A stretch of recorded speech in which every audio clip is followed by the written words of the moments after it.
ನನ್ನ ಹೆಸರು ವಾಸುದೇವ್ ಅಂತ. ನಾನು ಮಾಜಿ ಮಾವೋಭಿವೃದ್ಧಿ ಮಂಡಳಿಯ ಅಧ್ಯಕ್ಷರು, ಕರ್ನಾಟಕ ರಾಜ್ಯ ಸರ್ಕಾರದ್ದು. ಇವತ್ತಿನ ಕಾನೂನು ಸುವ್ಯವಸ್ಥೆ ಬಗ್ಗೆ ಮಾತಾಡಬೇಕಾದ್ರೆ ನಿಜವಾಗ್ಲೂ ಕೂಡ ಶೋಚನೀಯ. ಈ ಏನು 2.5 ವರ್ಷದಿಂದ ಕಾಂಗ್ರೆಸ್ ಸರ್ಕಾರ ಬಂದ ಮೇಲೆ ಯಾವುದೇ ಕಚೇರಿಗೆ ಹೋಗಲಿ ದುಡ್ಡಿಲ್ಲದೆ ಕೆಲಸನೇ ಇಲ್ಲ. ಇವತ್ತು ತಾಲೂಕು ಆಫೀಸ್ ಆಗ್ಬೋದು ಅಥವಾ ನಿನ್ನೆ ನಡೆದಂಥ ಘಟನೆ, ಒಬ್ಬ ಗೋವಿಂದರಾಜು ಅಂತಕ್ಕಂಥ ಡಿವೈಸ್ ಜಿಆರ್ ಆರ್ಥೋಪೆಡಿಕ್ಸ್ ಕೋಲಾರ್ ಮೂಳೆ ಚಿಕಿತ್ಸಾ ಕೇಂದ್ರ ಅತ್ಯಾಧುನಿಕ ತಂತ್ರಜ್ಞಾನ ಬಳಸಿ ಎಲ್ಲ ಮೂಳೆ ಸಂಬಂಧಿ ಸಮಸ್ಯೆಗಳಿಗೆ ಪರಿಹಾರ. ಜಾಯಿಂಟ್ ರಿಪ್ಲೇಸ್ಮೆಂಟ್, ಸ್ಪೋರ್ಟ್ಸ್ ಸಂಬಂಧಿ ಸಮಸ್ಯೆಗಳು, ಮೂಳೆ ಮುರಿತ, ಸ್ಪೈನ್ ಶಸ್ತ್ರಚಿಕಿತ್ಸೆಗಾಗಿ ನುರಿತ ಮೂಳೆ ತಜ್ಞರನ್ನು ಸಂಪರ್ಕಿಸಲು 7020532255ಕ್ಕೆ ಇಂದೇ ಕರೆ ಮಾಡಿ.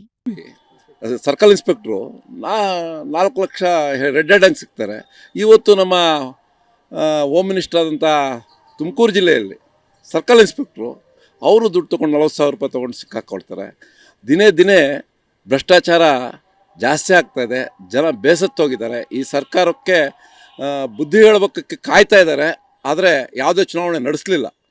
ಈ ಕಾಂಗ್ರೆಸ್ ಸರ್ಕಾರ ಬಂದಾಗಿಂದ ಜನಕ್ಕೆ ಯಾವುದೇ ತಾಲೂಕು ಆಫೀಸ್ ಕಚೇರಿಗೆ ಹೋಗಲಿ ಅಥವಾ DC ಆಫೀಸ್ಗೆ ಹೋಗಲಿ ಅಥವಾ ಯಾವುದೇ ಕಚೇರಿಗೆ ಹೋದರೂ ಕೂಡ ಕನ್ವರ್ಷನ್ ಮಾಡಿಸ್ಬೇಕಾದ್ರೆ 1 ಎಕರೆಗೆ ಇಷ್ಟು ಅಂತ ಫಿಕ್ಸ್ ಮಾಡ್ತಾರೆ.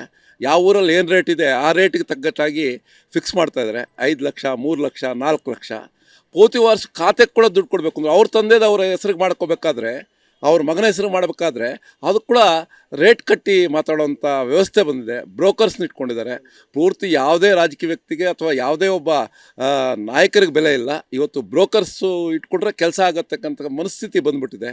ಪೂರ್ತಿ ಬ್ರೋಕರ್ಸಿಂದ ನಡೀತಾ ಇದೆ ಅಂತಕ್ಕಂತ ಹೇಳೋಕ್ಕೆ ಇಚ್ಛೆಪಡ್ತಾನೆ. ನಿಜವಾಗ್ಲೂ ಕೂಡ ಜನ ಮೋಸ ಹೋಗ್ತಾ ಇದ್ದಾರೆ. ಯಾಕೆ ಅಂತಂದರೆ ಭಾಳಷ್ಟು ಮೋಸ, ಅದರಲ್ಲೂ ಕೂಡ ಬ್ರೋಕರ್ಸಲ್ಲಿ ಕೂಡ ಮೋಸ ಮಾಡ್ತಾ ಇದ್ದಾರೆ. ಯಾಕೆ ಅಂತಂದರೆ ನಾನು ಕೆಲಸ ಮಾಡಿಕೊಡ್ತೀನಿ ಅಂತ ಪಾಪ ದಿನ ಸುತ್ತಾಡಿಸುವಂಥ ಜನನೂ ಇದ್ದಾರೆ ಈಗ ಬ್ರೋಕರ್ಸು.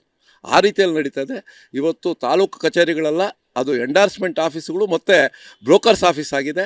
ಇವತ್ತು ಬ್ರೋಕರ್ಸ್ ಇದ್ರೇ ಕೆಲಸ ಆಗೋದು ಅಂತಕ್ಕಂಥ ಎಲ್ಲ ತಾಲೂಕು ಆಫೀಸು ಅಥವಾ ಪೊಲೀಸ್ ಕಚೇರಿಗಳಾಗ್ಬೋದು, ಕಾನೂನು ಸುವ್ಯವಸ್ಥೆ ಪೂರ್ತಿಯಾಗಿ ಹದಗೆಟ್ಟಿದೆ. ಇವತ್ತು ಬಳ್ಳಾರಿ ವಿಚಾರ ತಗೊಳ್ಳಿ ಅಥವಾ ಯಾವುದೇ ಊರಿನ ವಿಚಾರ ತೊಗೊಂಡಾಗ ಬಳ್ಳಾರಿಯಲ್ಲಿ ಬ್ಯಾನರ್ ಗಲಾಟೆ ಎಷ್ಟು ರಾದ್ಧಾಂತ ಮಾಡಿದರು. ಇವತ್ತು ಕಾನೂನು ಸುವ್ಯವಸ್ಥೆ ಇದ್ದರೆ ಅಷ್ಟು ಆಗಕ್ಕಾಗ್ತಿತ್ತಾ ಅನ್ನೋದನ್ನು ಯೋಚನೆ ಮಾಡಬೇಕಾಗಿದೆ. ಈ ರಾಜ್ಯದಲ್ಲಿ ಪೂರ್ತಿ ಕಾನೂನು ಸುವ್ಯವಸ್ಥೆ ಕೆಟ್ಟಿದೆ.